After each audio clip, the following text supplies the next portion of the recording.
आज मैं अपने आप को बड़ा सौभाग्यशाली समझता हूं। सरदार जी ने कई बार बोला था कि तू मेरा छोटा भाई है, कभी कभी मेरी स्टेज पे बोल के आ, मैं सिंगू रहता हूं ज्यादा। लेकिन आज इत्तेफाक से जब मैंने मन बनाया कि आज मैं भाई साहब का वो फर्ज जरूर पूरा करके आऊंगा, और जब मन बना मेरे को पता चला कि एक इतने बड़े महापुरुष की शहीदे के दिन इत्तेफाक बैठ रहा जो हमारा पूर्वज है, हमारा पुरखा है, और जिन्होंने किसानों के लिए अपना बोटी बोटी कटवा ली मगर झुके नहीं, उन महापुरुषों को नमन करते हुए आज मैं 2-3 बातों के ऊपर गौर भी करना चाहूंगा। शहीद आजम भगत सिंह जी व उनके साथी जब हिंदू आजादी के आंदोलन में लड़ाई लड़ रहे थे, एक उस समय के पत्रकार ने पूछा था आप किस तरह की क्रांति चाहते हो। उस समय वो गिरफ्तार हो चुके थे और जज ने भी उनसे सवाल किया था कि आप किस तरह की क्रांति चाहते हो। बहुत से साथी क्रांति का अलग मतलब निकालते हैं और क्रांति का नाम आते ही एक मन में एक वो विचार लेके आते हैं कि ये कोई उग्र लोग होंगे, मगर नहीं।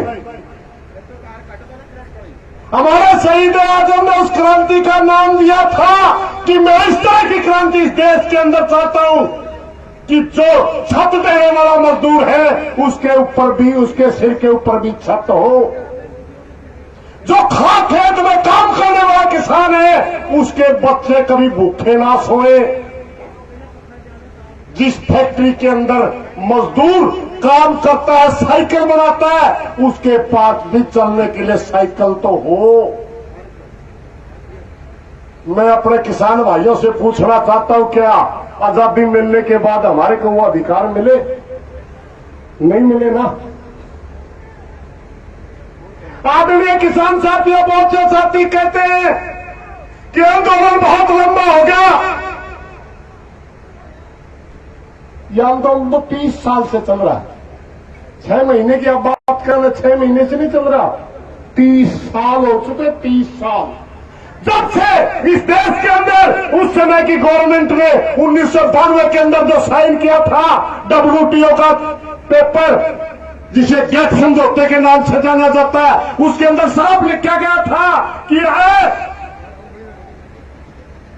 World organization, world trade organization के नाम से वो संगठन चलता है, और समझौते के अंदर साइन करते हुए उस समय के हमारे हुक्मरान थे, जो उस समय जो हमारे प्रधानमंत्री थे, उस समय जो हमारे वित्त मंत्री थे, उन्होंने स्वीकार किया था कि हम इस संगठन के तहत देश को चलाएंगे। और उस समझौते में लिखा हुआ है कि किसानों की सब्सिडी समाप्त होनी चाहिए। उस समझौते में लिखा हुआ है कि किसान को MSP की जरूरत नहीं है, सारी फसलें ओपन मार्केट में बिकनी चाहिए। ये लड़ाई तो उसी दिन से शुरू होगी। आदरणीय किसान साथियों, आज तो मात्र फाइनल लड़ाई लड़ने का समय। लड़ाई के 2-3 रूप होते हैं। एक होता है जागरूकता के लिए लड़ना, जागरूकता के लिए प्रदर्शन करना, संघर्ष करना, भूख हड़ताल करना, चिट्ठियां लिखना, मीटिंगें करना, अपने किसानों को समझाना और सरकार तक अपनी आवाज पहुंचाना। और आंदोलन का एक रूप होता है कि जब तक सांस रहे तब तक लड़ना, मात्र आखिरी टाइम तक लड़ना और उसमें जीत हासिल करना। हम लगातार 30 साल से और पिछले 1 साल से, तो जब से अध्यादेश के रूप में कानून आए, लगातार ज्ञापन दिए, लगातार प्रदर्शन करे, भूख हड़ताल की, रैलियां की। 50 डिग्री टेम्परेचर में सड़कों पर बैठे, 2 डिग्री टेम्परेचर में रात को सड़कों के ऊपर बैठ के रात गुजारी। सावन भादों के चौमासे का जो महीना होता है, बारिश के अंदर जहरीले बिच्छू और सांपों के बीच में बैठे और इनको याद दिलाने की कोशिश करी कि हुक्मरान तानाशाह मोदी, हमें आपकी ये नीति मंजूर नहीं है।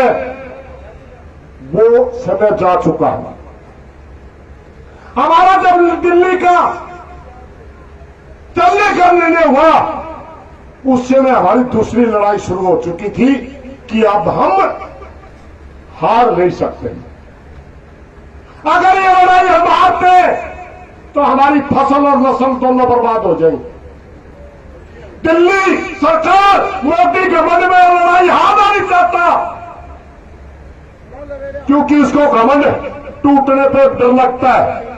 और हम मजबूरीवश ये लड़ाई हार नहीं सकते, क्योंकि अगर हम हारे तो हमारे पीछे हजारों फुट गहरी खाइयां हैं और वहां पर हम समाप्त हो जाएंगे, हमारी नस्लें समाप्त हो जाएंगी। इसलिए हमने ये लड़ाई छेड़ी और आखिरी दम तक लड़ेंगे। आदरणीय किसान साथियों, मैं बार बार स्टेजों से दो बातें बोलता हूं।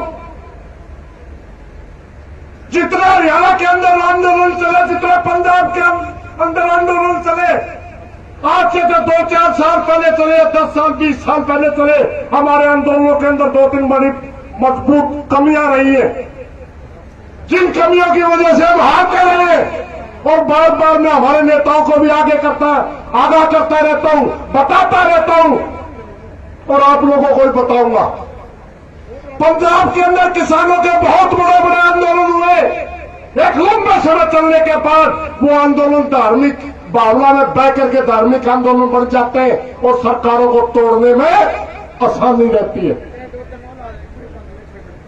हरियाणा के अंदर जितने किसान आंदोलन हुए, एक लंबा समय चलने के बाद वो जाति का आंदोलन बन के रह जाता है और सरकार को तोड़ने में आसानी हो जाती है। आप लोगों से मैं प्रार्थना करना चाहता हूं, अपनी कमियों का पता होते हुए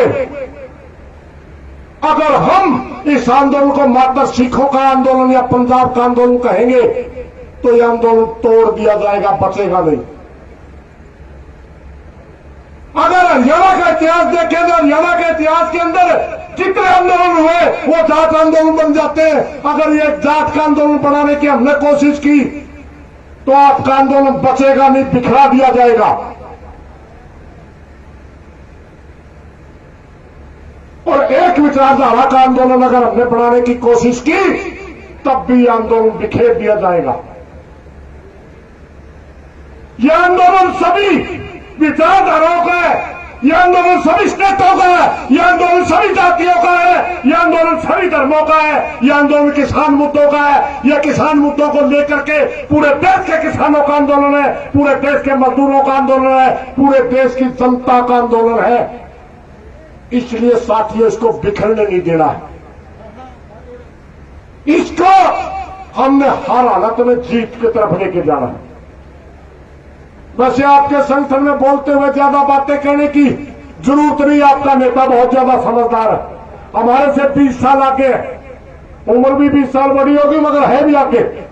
आपका संगठन जिस प्लान से चल रहा है, जिस रणनीति से चल रहा है, हम सलूट करते हैं ओगरा साहब को। हम किसान संगठन खूब देखे मगर इतनी अनुशासनता हमारे अंदर नहीं हुआ कभी। आदरणीय किसान जो फसल बेचता है 6 महीने की होती है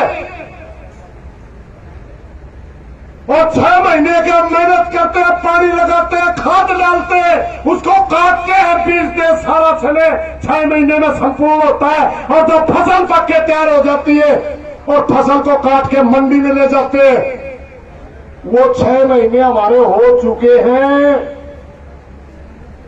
अब भारत सरकार याद रख,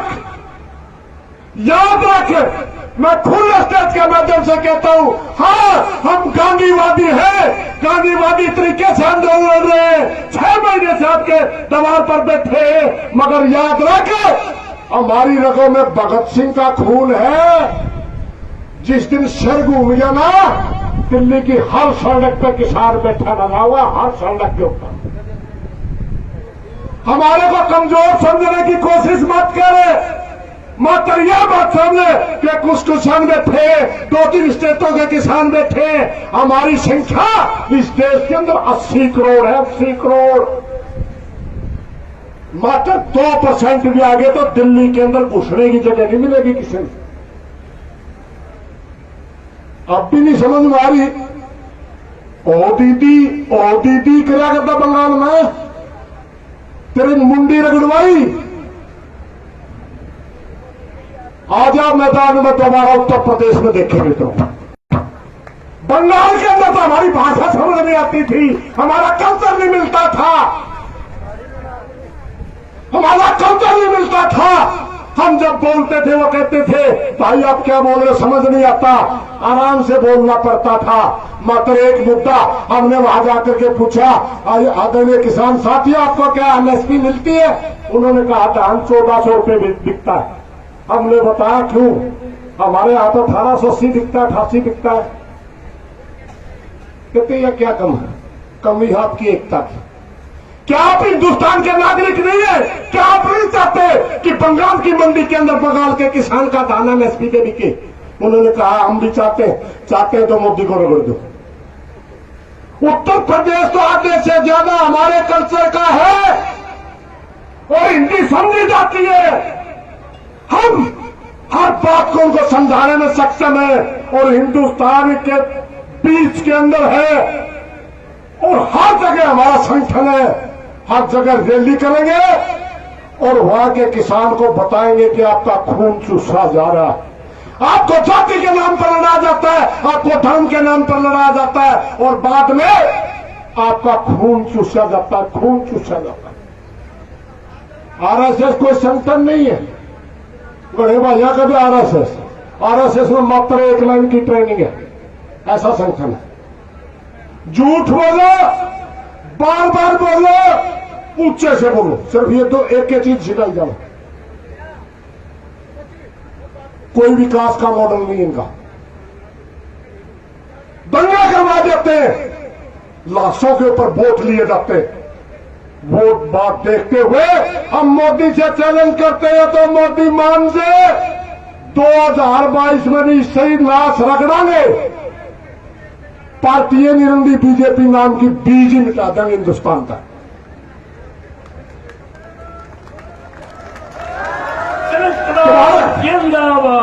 तुम्हारे से पहले भी एक तानाशाही हुई है इस देश के अंदर। इंदिरा गांधी जी इमरजेंसी लगाई थी, कोई दिक्कत नहीं। अच्छा चलो 1 मिनट में संपन्न कर देता हूं। इमरजेंसी लगाई थी देश के अंदर, मीडिया के ऊपर सेंसरशिप लगाया गया था, विपक्ष के नेताओं को अंदर किया गया था। आप भी जो इनके खिलाफ बोलता है उनको गिरफ्तार करवाया जाता है। उत्तर प्रदेश के अंदर सबसे ज्यादा पत्रकार गिरफ्तार हुए। मैं मोदी को कहता हूं याद रख, उनके पीछे तो इतिहास था, आज उनका नाम लेने वाला नहीं बचा। उनके पीछे एक इतिहास था कि उन्होंने आजादी के लिए लड़े हैं। आपके पीछे का इतिहास ये है कि आप अंग्रेजों के मुखबिर थे, आप अंग्रेजों के को कांग्रेसियों की रणनीति बताया करते।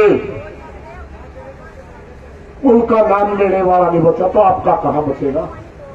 मैं खुले स्टेज के माध्यम से कहना चाहता हूं भारत सरकार को, ऐसा काम कर देंगे जुकर जितनी जल्दी उभरे थे इतनी जल्दी गर्त में चले जाओगे और इतिहास में लिखा जाएगा कि बीजेपी का पतन क्यों हुआ। उसका पहला नाम लिखा जाएगा किसान आंदोलन, किसान आंदोलन, किसान आंदोलन। धन्यवाद साथियों, अगर कोई गलत बात निकल गई हो माफी चाहूंगा, मेरी आदत है सीधा सा बोलने की। धन्यवाद। पूरे भारत किसानों का जिंदाबाद।